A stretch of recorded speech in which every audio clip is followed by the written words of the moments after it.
Okay, so it's time for your last joke. Now don't lie, I know this is the part of the course that you've been waiting for. You don't really care about the scripts and learning how to be more successful and make more money. You just care about the comedy. So, I'm going to give it to you, okay? Why did the salesman walk away unhappy from the psychic? Because he didn't get the sign.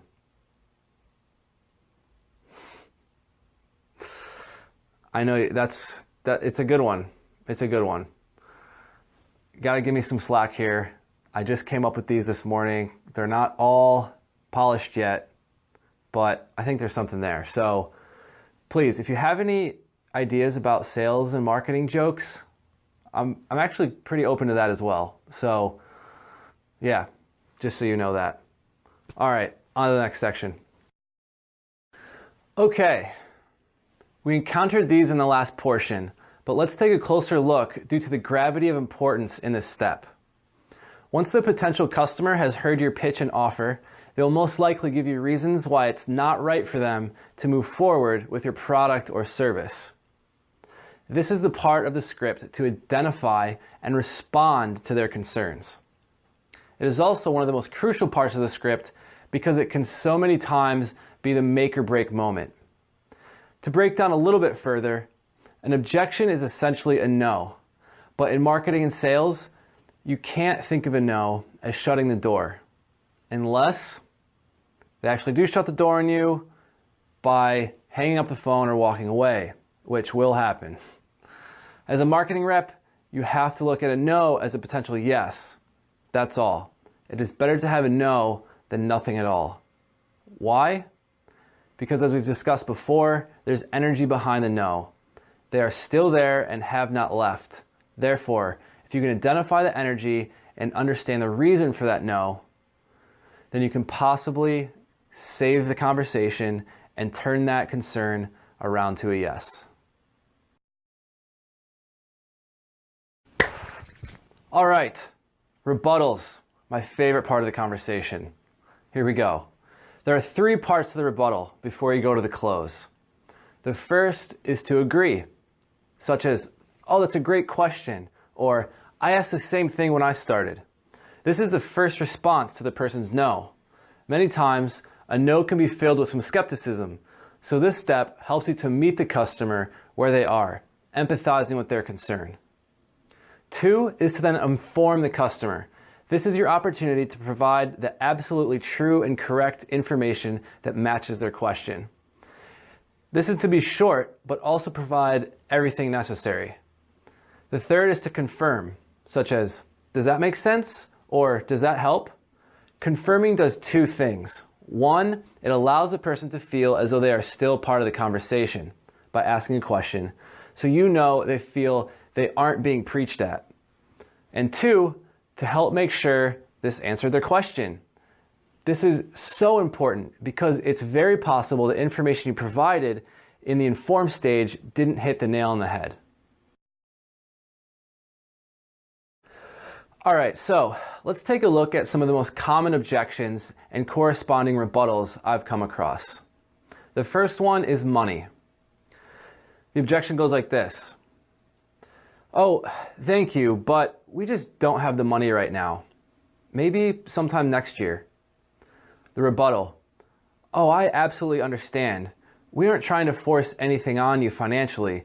What we want to do is help you understand how this could be a good fit for you when the time is right. Does that make sense? The second one is time. The objection is, oh, I'm sorry, I'm busy right now. We don't have the time for a project like this. The rebuttal, I totally understand, that's completely fine. However, we are not trying to sell you anything right now. We are just trying to help you understand how this product could benefit you sometime in the future. You know, this way you'll have all the information you need to make the right decision. Does that make sense? Competitor objection. Oh, we already have something like this, so we're all set. So then you would name the differentiating factor and then if you could just see a webinar, at least you would know how it's different. The rebuttal. No problem. First of all, that's great you are already making this type of decision to help you in this area. However, I would just say that what's important about us and different about us is that we complement products like the one you have because of X, Y, and Z. Does that make sense? If we could show you this on our free demo, at least you could know exactly how we are different. Fair enough? The next one is not the right person. They say they are not the right person to talk to about this sort of thing, so here's your response. That's fine, you don't have to be. However, if you were able to just see this presentation, at least you could understand the benefits a little more to help the right person make a better decision about it. Does that make sense? So, those are the common ones I come across. There are so many more that you will probably encounter on your conversations with folks on the phone or at shows, wherever you are. But at least this gives you an idea of how to respond to a lot of common ones so that when new ones come across, you have a framework to think about them. Okay, the following are a few special rebuttals I've come across and labeled because I've heard them so many times. The first one is the pencil, which is mostly on the phone unless you're scheduling at an event. This is a classic rebuttal that takes weight off your scale to balance the understanding of the presentation or signing a lead card in the eyes of the customer. When they are teetering on agreeing to sign up, make it tentative at first. For example, I totally understand you don't want to commit right now. However, if we could just pencil you in, at least we could be working towards something. If we need to change it once the date gets closer, that's completely fine. How does that sound? The second one is called the secretary's calendar and is mostly just for the phone. The secretary sometimes sets up presentations for his or her superior if you just ask. If the superior isn't available when you call, ask if you can just schedule a presentation with the person of interest right there with the gatekeeper. The third is educational. If the targeted contact communicates hesitation towards a sales presentation and you read their pause as not wanting to be sold to, you can diffuse that negative energy towards an intent to educate instead of sell. Put the focus on the new information they will have on the topic. This way, even if they have it on the back burner or back of their mind, they will know about your product when the time is right. Remember, key here, you're selling the presentation, not the product. All right, just a few other tips and tricks that I want to share with you. First one, stick your ground through the first objection. We've talked a lot about emotional attunement and matching personality. Sometimes matching stubbornness is necessary as well. If someone gives you a hard objection, sometimes the best thing to do is respond in the same tone, but with an equally as sensible rebuttal to that particular objection. This can be rough as you have to be accurate in your delivery of the rebuttal. Not too soft, not too hard on them. Once you finish the rebuttal, be ready for the close as listed in the scripts. Flowing right to the close gives the potential customer something to hold on to if they were thinking of leaving our conversation before. The first objection is typically hardest, as it was a concern they had at the front of their mind. The second is keep your friends close and your enemies closer. Classic line. One rule in sales is to never try verbally crushing your competition, condemning them, or giving them a bad name. It is always pertinent to differentiate, as you have to somehow convince the potential customer you are a better option in their mind. One strategy for this is to compliment the customer for choosing something in the same product category as you and your competitor, communicating their savviness or ability to stay on the cutting edge. Follow this up with one way you are different and how your company and your product and service could complement the competitor they are currently with.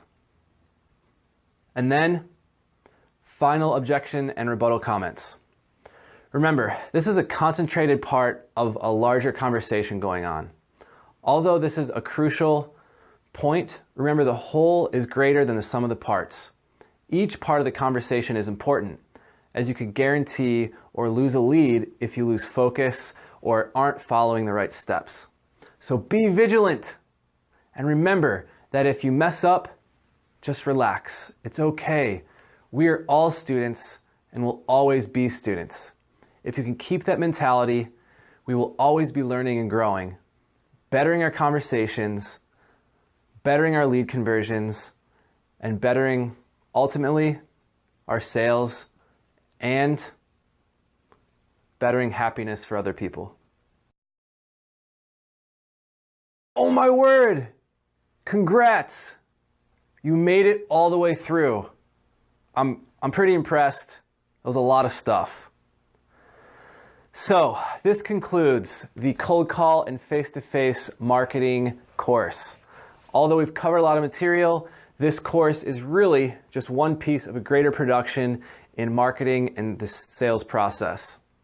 There is more depth to the specific conversations and script designs listed here, not to mention the background work that goes into setting up displays, to tracking leads, to conversion metrics, and a wide variety of other things.